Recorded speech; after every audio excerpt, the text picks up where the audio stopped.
So over 50 years ago, the first Race Relations Act was introduced, and only 7 years ago, we passed the Equality Act. And although we have the best race equality legislation and practice in Europe, there have been some positive movement on race equality over the last few decades. There are many barriers, which we've heard tonight, facing Black, Asian and minority ethnic communities. There's still a lot of work that needs to be done to tackle the structural issues affecting the BAM communities. And this is in relation to health, social care, housing, education, crime with the stop and search, etc., and employment. So I would say in a direct manner that Britain is not a post-racial society. Race is now back on the political agenda as a result of reports. If you look at the Shami Sharabati report in August 2016 by the UN Committee on Race, CURD, and what they do is every 5 years they will review Britain's record on race equality. There's been a rise in hate crime since the EU referendum on the 23rd of June 2016. The seductiveness of post-racial fantasy has gone and led our government to start to set a strategy to address racial inequality. In response to these reports, our Prime Minister, Theresa May, is now conducting a government-wide public audit on race equality. We've got David Lammy, who is also continuing his review of the criminal justice system and the impact of BAM communities. I'm part of the Labour Party's Race Equality Advisory Group, where we have worked on the race equality strategy, providing a report and recommendations to Jeremy Corbyn. I've also done the same with Lambeth as one of their equality commissioners.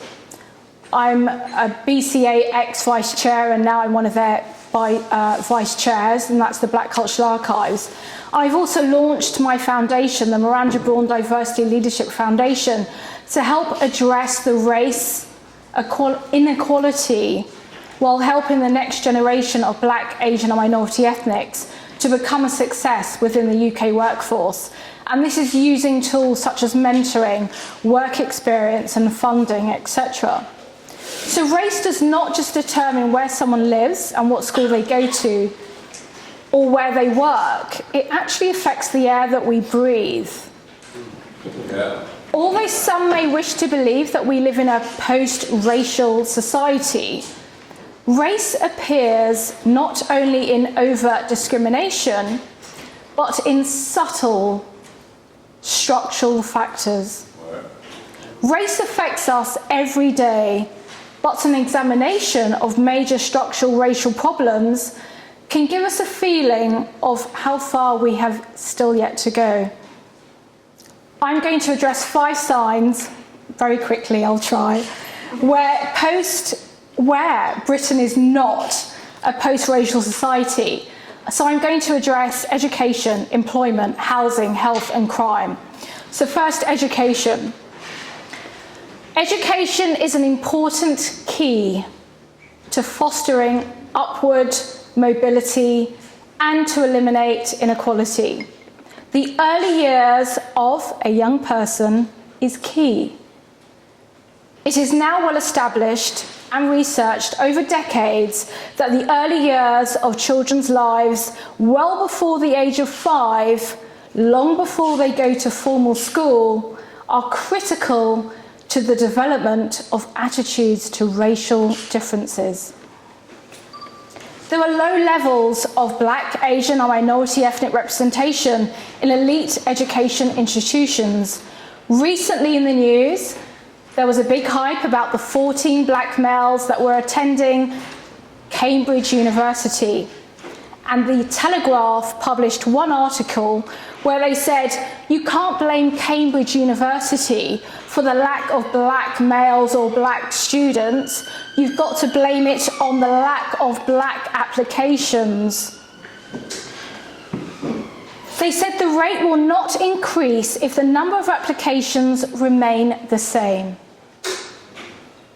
One of the black students that was photographed said, I feel that many young black boys don't believe they can make it to Cambridge University.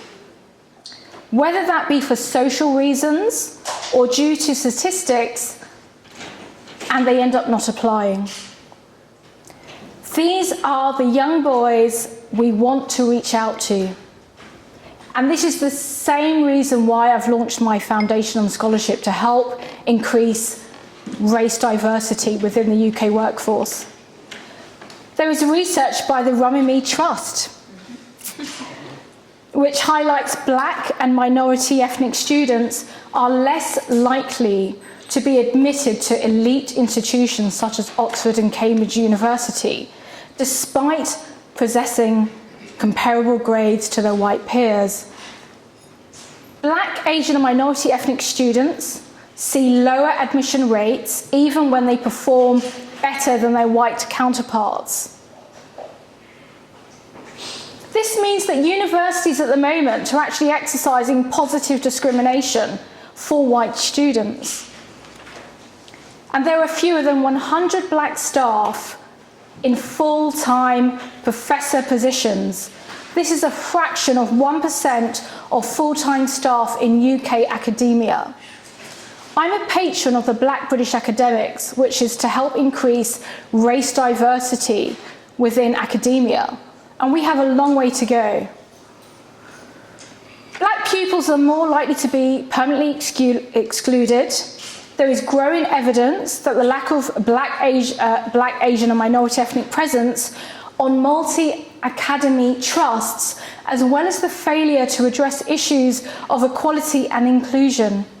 My recommendation would be to have an education race equality strategy and to increase the roles of BAM, parent governors, and to create a greater role of scrutiny by local authorities around the running of academies.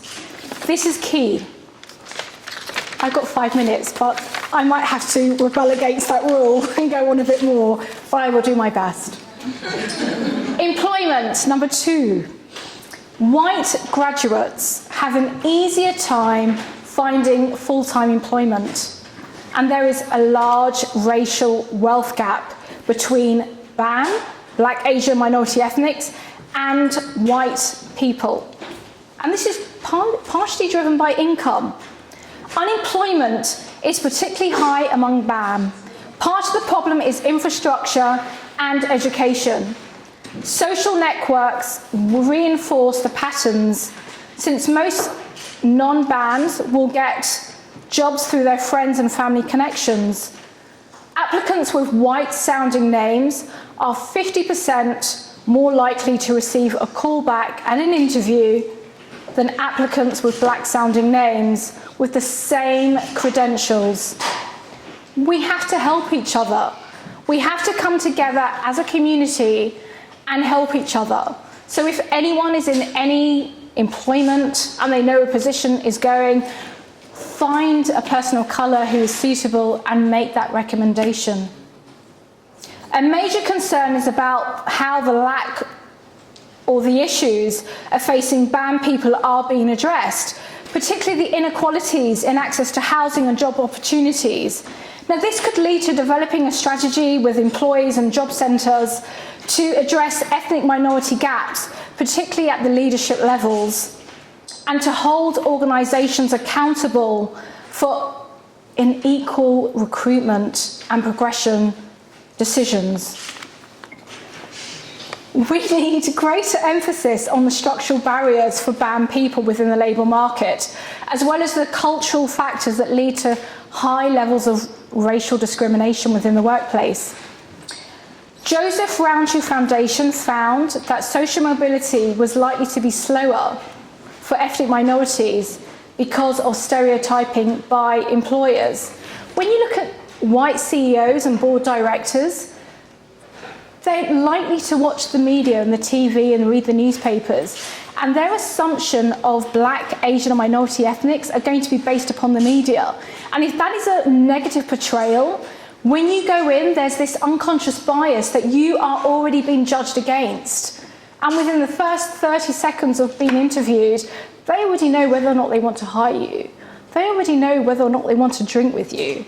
And if you don't look like them, you don't act like them, you haven't gone to the same school as them, there's all this diversity and inclusion, and it's all very well with diversity, but if you don't feel included and you're not part of their gang, it's not a lot of luck there, if I'm really honest.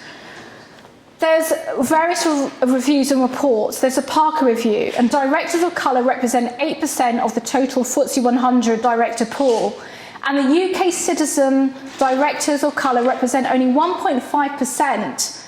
BAMs make up 14% of the UK population, and we are underrepresented at top companies. Ethnic diversity within the UK workforce is lagging behind everything else, whether it's gender, disability, LGBT, and this is due to historic minimum attention. This is unacceptable, and we need to push for change at a faster pace. I have 1 minute and I've got a lot more to say, so... You'll have some time to say it after. Fabulous. Good. What I will say is that there is a report, The Race in the Workplace, and this was the McGregor-Smith review. And this report goes into saying that there are some answers setting out the solutions and the issues regarding the business agenda. It lies within society, though, not just within business. It lies with schools, the government, the media, the business, other institutions. They all play a part in contributing towards the solution. The report highlights how unconscious bias really plays a key part. There are people from BAM backgrounds that represent 12% lower than people from white counterparts within the UK workforce, and only 6% reach higher levels of management positions. When you look at housing, tackling housing inequalities for black and minority ethnic communities, I think one of the key recommendations that we can make is to regulate private rented housing, building more safe social housing, creating statutory duty for reducing overcrowding.